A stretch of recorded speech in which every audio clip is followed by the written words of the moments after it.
按了葫芦起了瓢。嗯，说了你也不懂。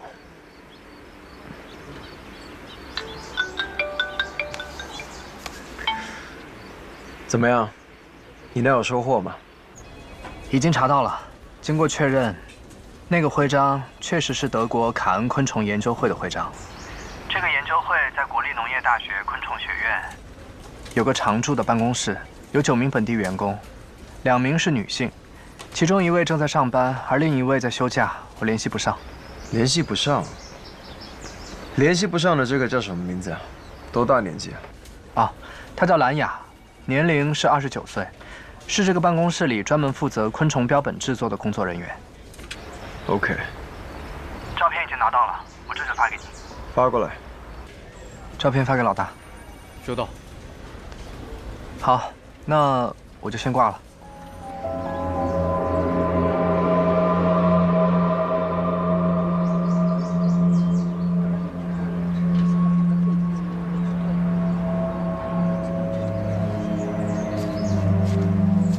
怎么样？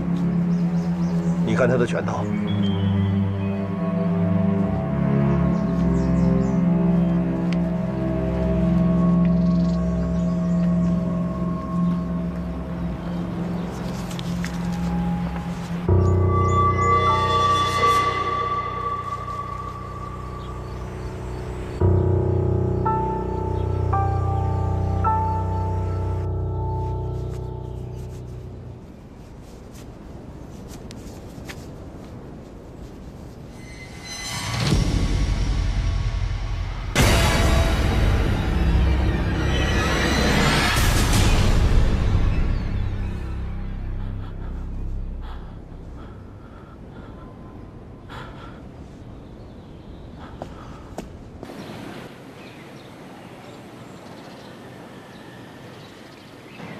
好的，今天非常感谢。啊，不客气。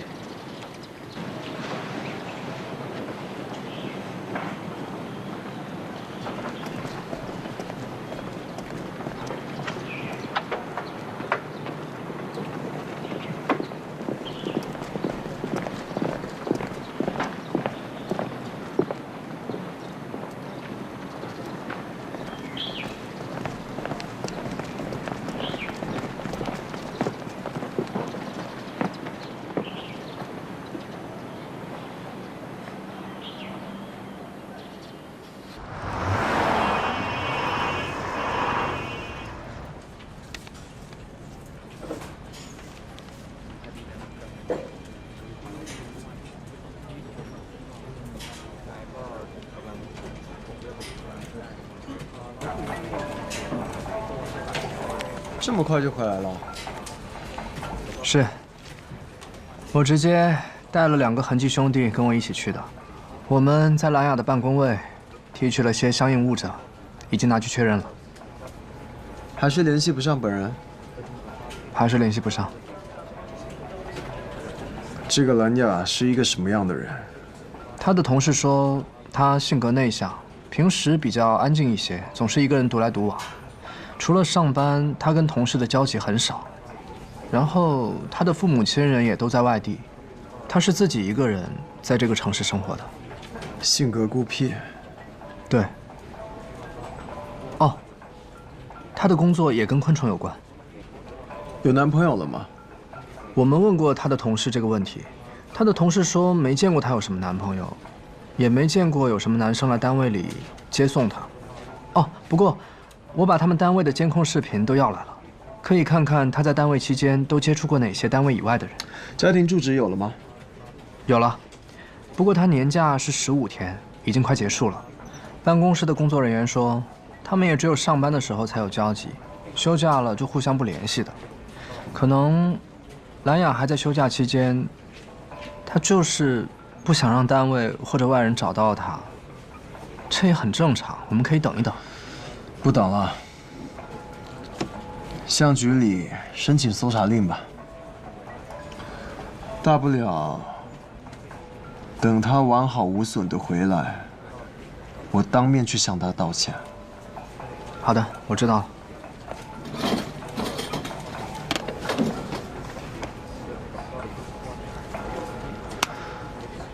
最好你休假结束就能出现，我宁愿去向你道歉。拜托。队长，哎，你有病啊！尸检报告。出点声不行吗？是。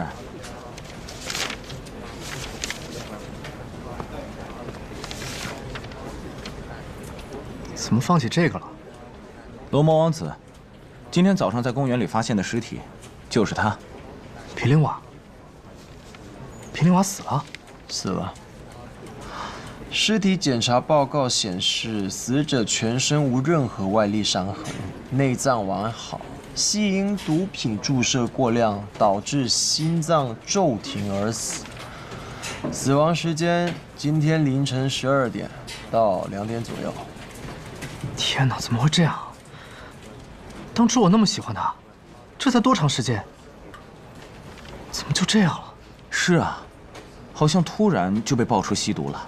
他在剧场服装间里注射毒品的那张照片，还是当时各种媒体娱乐版的头条呢。男生也这么八卦吗？赶紧说正事儿了。你们在现场有找到针头吗？没有找到。没有。是，我跟痕迹的兄弟们确认过了。现场除了他贴身口袋里发现的那些即时贴，目前没有发现其他有用的物证。怎么可能找不到呢？一次性注射这么大的剂量，从注射到死亡不超过3分钟，现场怎么可能找不到注射器？除非是别人注射的。注射器被那个人给带走了。你还真靠谱啊！越来越靠谱嘞。说得对，怪不得他手里会攥着个袖扣。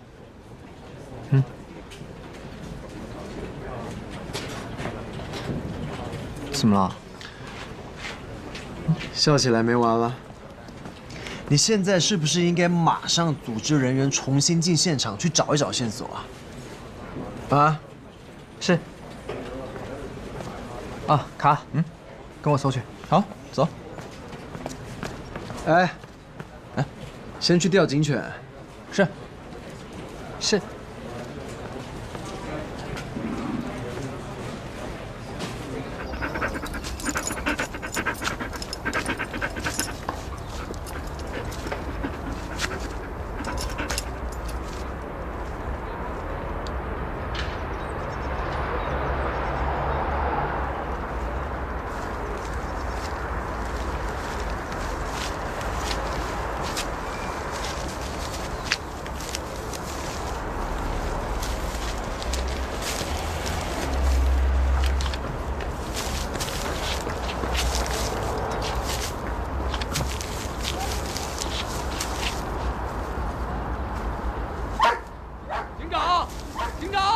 说，找到了，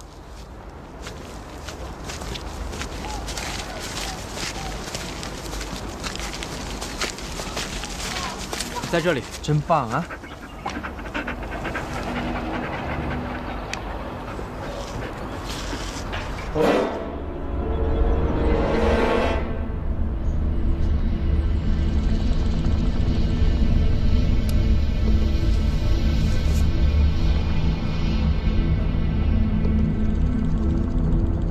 从皮林瓦死的地方到这里，也就是15、16米左右。如果是自己注射的话，针管应该就在身边，怎么会把针管放在那么远的地方，而且还埋起来？如果是别人注射的，又干嘛不把针管带走，而是埋在离死者这么近的地方？你确定死者注射用的就是这根针管吗？那倒是不确定。那就先别嘚瑟了，啊，继续搜，继续。是。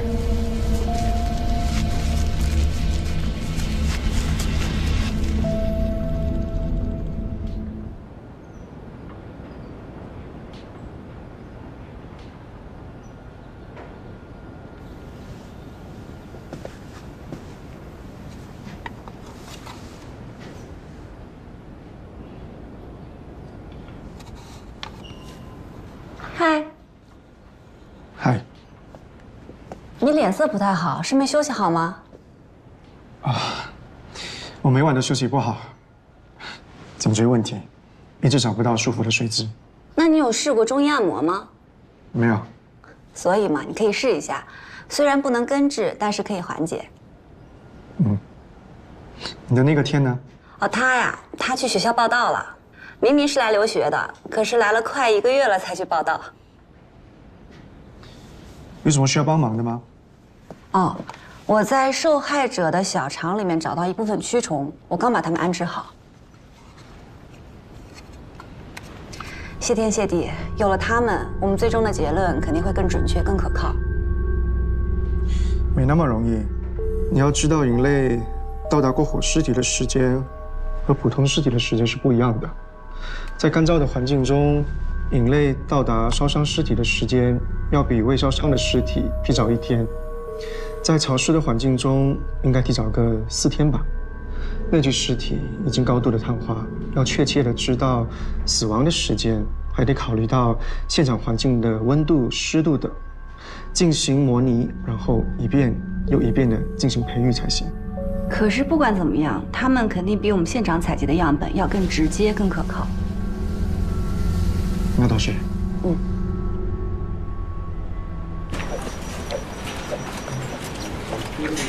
加油！我相信你可以的。第12天加油，第13天又加油。从字体上来看，这一看就是女生写给平林瓦的呀。是啊，不然不会这么当宝贝似的贴身保存。你看他浑身上下连一张纸币都没有，可是呢，身上却揣了这么多的即时贴。流浪汉还要什么纸币？有纸币就不流浪了。所以说这些比纸币还珍贵吗？这些字条像是在鼓励着皮林瓦坚持做一件什么事情。你们看，还叫他罗摩王子呢，搞不好是个女粉丝呢。我觉得肯定不是简单的女粉丝，不然皮林瓦也不会这么珍视这些即时贴了。车轱辘话来回说，说正题吧。自杀还是他杀？他杀，但是他死的这个姿势确实不像他杀，更像是有仪式感的自杀。现场确实也没有除他之外的人出入的痕迹，并且根据尸检报告和他老师的介绍，他有吸毒史。吸毒者吸毒过量死亡，这也很常见。但问题是，他如果是自杀，针管不应该就在旁边吗？干嘛还要跑个10来米再埋起来，对吧？还有一个重点，从他到针管被发现的地点之间，并没有发现他的脚印。何况，他手里还攥着一个袖扣，死的时候攥得死死的，这说明了什么呢？说明他死前在努力地保存线索。当然，如果说是他杀的话，也有一些令人费解的地方。首先是现场，现场并没有挣扎打斗的痕迹。第二点，从验尸报告上看，针孔也是在胳膊上正常静脉注射的位置。难道他就乖乖地接受凶手的注射吗？其次，凶手为什么要把针管埋在现场附近，而不是带走？对吗？目前物证部门还不能确定就是这根针管注射的皮林瓦，还在检测。是啊，但如果不是这个针管注射的，那就更说明是他杀了。就像我刚才说的，杀他的那个针管已经被凶手带走了。OK， 如果是他杀的话，现场是第一现场还是第二现场？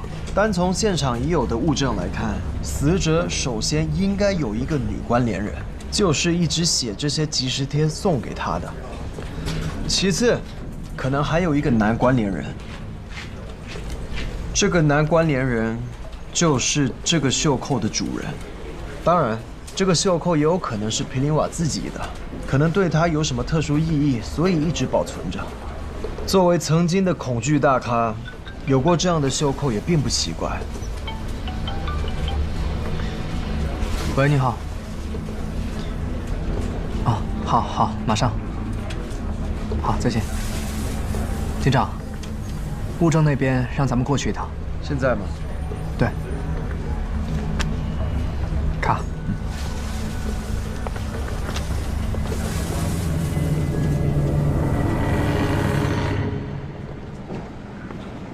怎么样？这些都是德从兰雅单位带回来的监控视频。从视频内容看，兰雅在单位的工作相对规律，也很单调，接触的基本都是同单位的同事，看不出她与哪个同事关系更加亲密，尤其是那些男同事。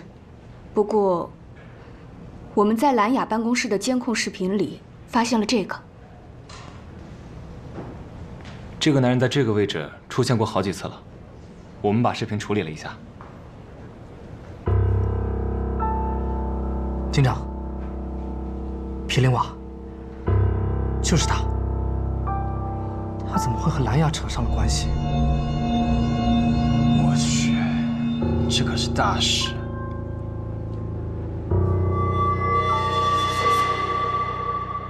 难道是皮林瓦杀了兰雅？不应该啊。那皮林瓦也杀了素潘和宗拉维蒙吗？还是只杀了兰雅？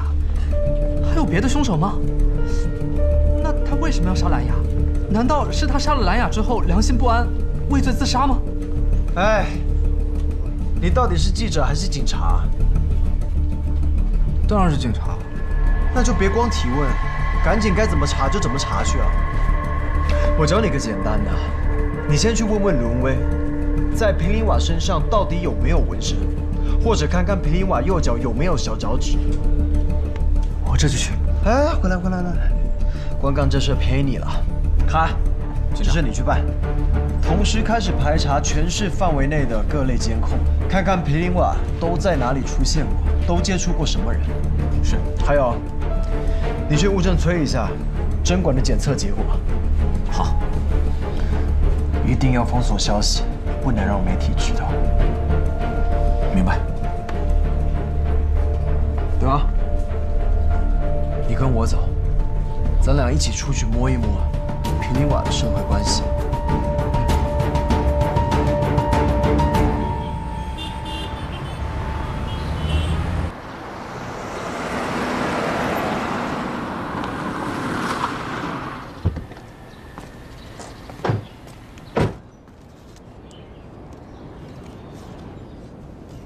死了？不会吧，他还那么年轻，怎么会这样啊？才1年多没见，怎么就死了呢？还死得这么凄惨。在你的印象中，他之前有没有什么仇人，或者得罪过什么人吗？伊台罗摩衍那，只有罗摩王子和他妻子西多是演员本人露脸的。其他演员都只能戴着面具。你说演罗摩王子的皮林瓦得罪的人能少吗？不过要说仇人，那肯定就是他当时的琴师和他的婢爵了。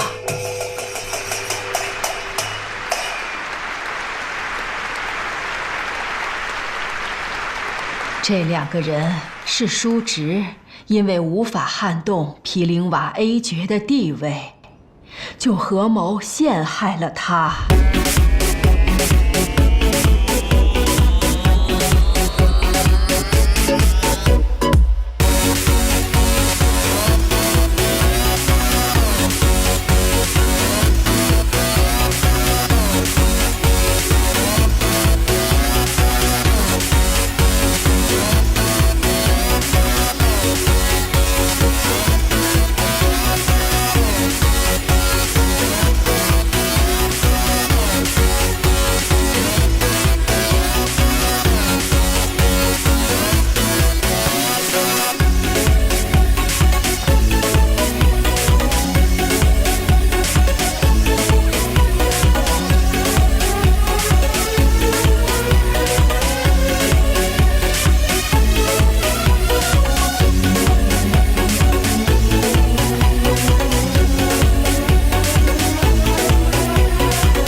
毗陵瓦事后反应过来，非常难过，觉得自己玷污了恐惧，玷污了罗摩系，玷污了罗摩王子，他就积极戒毒。可是那对叔侄并没有放过他，那个侄子继续诱惑毗陵瓦吸毒。罗摩王子，大家稍等一下，我们演员还在休息。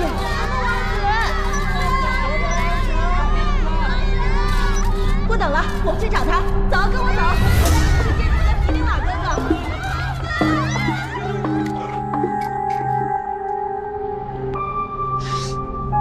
你们都知道，恐惧表演动作复杂，每一个动作、每一个舞步都非常严格。演员需要从6、7岁就开始学习，到17、18岁才能登台表演。而毗陵瓦是难得的天赋型演员，有难得的刻苦。我带过那么多学生，他是唯一的一个。可是吸毒是犯法的，剧院肯定不可能再留他。事出之后，毗陵瓦更觉得没脸见人了。那他离开剧院之后，你们之间还有联系吗？他根本不希望我们找到他。那剧院呢？有他家的地址吗？他哪里还有什么家呀？我听说，他早就倾家荡产，只能露宿街头了。对了，他是怎么死的呀？他是自杀，还是他杀呀？目前还无法确定是自杀还是他杀。如果他真的是自杀，我并不意外会这样。这孩子少年成名，突然遭受这种打击。那您知不知道那对叔侄现在在哪儿？那叔侄被抓起来了，他们还被判了刑，真是恶有恶报。那他们放出来了吗？这个我就不知道了。确认一下。好。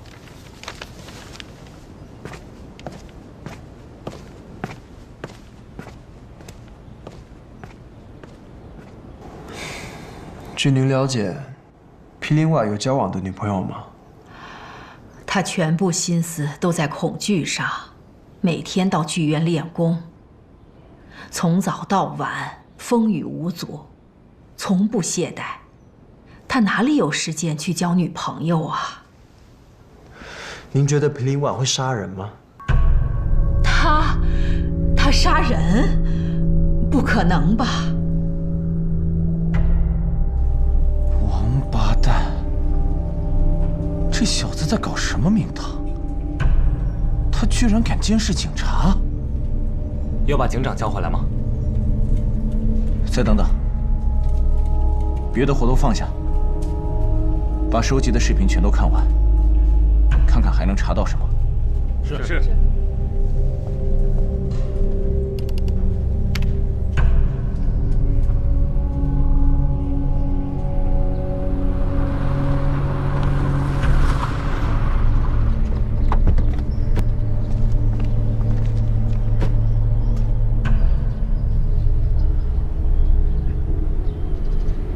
认识这个人吗？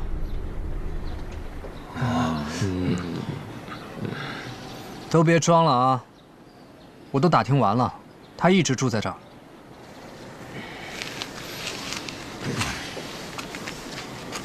看清楚，我是警察。你们要是知情不报，我让人把你们轰走了不说，还会把你们全都抓进去。是，他一直跟我们住在这儿。不过昨天就不知道他跑哪里去了，现在都没回来。他以前这样吗？白天我们都是各自出去，但晚上都会回来的。我们倒是不需要家，只不过是这里待习惯了。你们知道他是大明星吧？知道，很多人都知道他是大明星。前2天还有人来找过他，还有女粉丝给他送饭。大明星又怎么样？还不是和我们一样睡桥洞？人家是和你一样一起睡了桥洞，但你没有当过大明星啊。等一下，等一下，一个一个说，慢慢说。你先说，前2天谁来找过他？一个男的，不认识，拿着画像来的。不过不是来找我们，在南区，我是听他们议论的。拿画像？画像就是画出来的那种。什么样的男的？据说是一个年轻人，大概30来岁。说是还很帅气呢。还有那个女粉丝给他送饭，怎么回事？一个年轻姑娘，长得特别好看，几乎每天都会来给他送晚饭。每天风雨不误。他爱上她啦！对，我想起来了，他还给他写了首诗呢。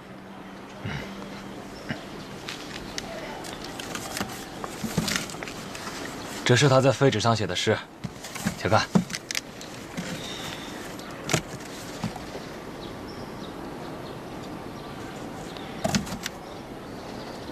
记一下。这些你们见过吗？见过，这些都是那位姑娘贴在送饭的饭盒上的，对吧？每次来送饭，饭盒上都贴一张。居然已经这么多了，这些怎么会在你手里啊？他到底怎么了？他没怎么。哦，那姑娘，你们刚刚说的那个送饭的姑娘，是她吗？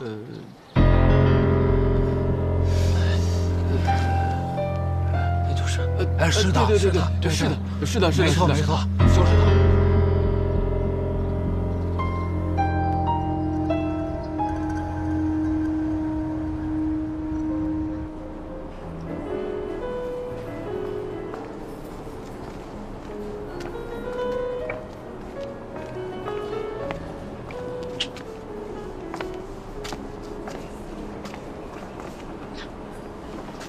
我来了曼谷快1年了，都不知道有这么漂亮的地方。你来了才1个月就知道了。不过也是啊，你连红灯区什么样你都知道。这是瓦拉里路推荐给我的。我就说嘛，他对你的感情不一般。吃的是一般，不过这里视野超棒。哎，我呢就是想带你出来散散心。我之前也带师兄来过一次。哎。你尝尝这家的木吉托，好像和你在国内的不太一样。哎，等一下，你的意思是说，你早就知道这儿了，而且已经来过了，对吗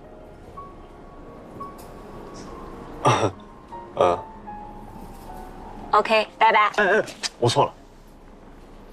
你哪儿错了？我应该第一时间就带你过来。什么都知道，就是做不到，是不是更可恶？非常可恶，但是我发誓，绝对不会有下次。切，哎，不信你看，我为了和你多待一会儿，手机都关机了，谢绝一切外界联系。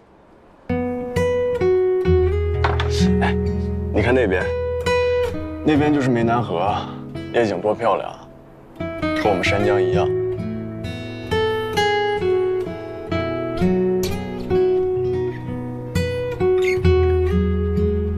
天，你真的变了，变得舒展了，放松了。因为有你一直陪着我，还变得会说话了。当然了，还有瓦拉里洛的。不过我不带你来这儿，也不能全都怪我。那个马里奥用人用的也太狠了，我们平时见面的时间就很少。你看，瓦拉里洛也很需要我，不过也没像他那样。我刚夸完你会说话。我是在吃马里奥的醋。虽然我不相信，但是我愿意相信。不知道为什么，我看你变得油腔滑调了，我反倒挺开心的。我也很开心。可以把心里想说的话都说出来。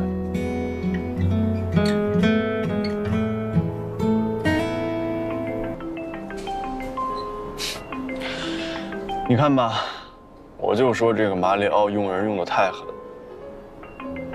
我跟你打个赌好不好？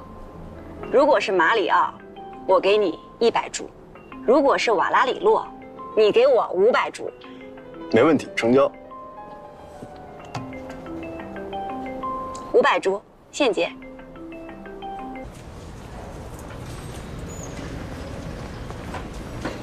手机怎么不开机啊？今天有比较重要的事情。金玲，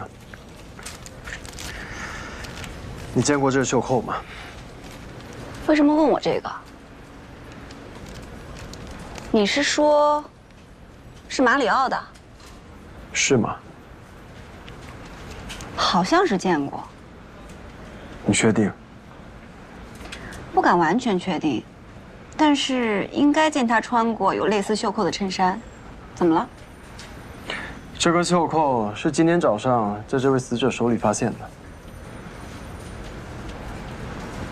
这种袖扣不可能只生产那么一个吧？这种衬衫也不可能只生产马里奥那一件吧？那你看看这个，把文件打开。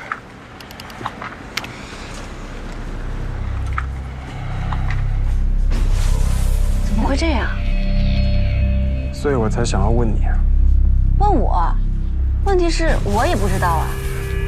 你认识死者吗？见过吗？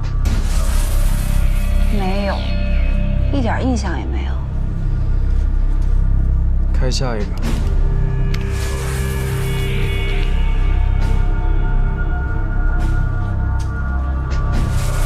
怎么会这样？所以我才会叫你过来的。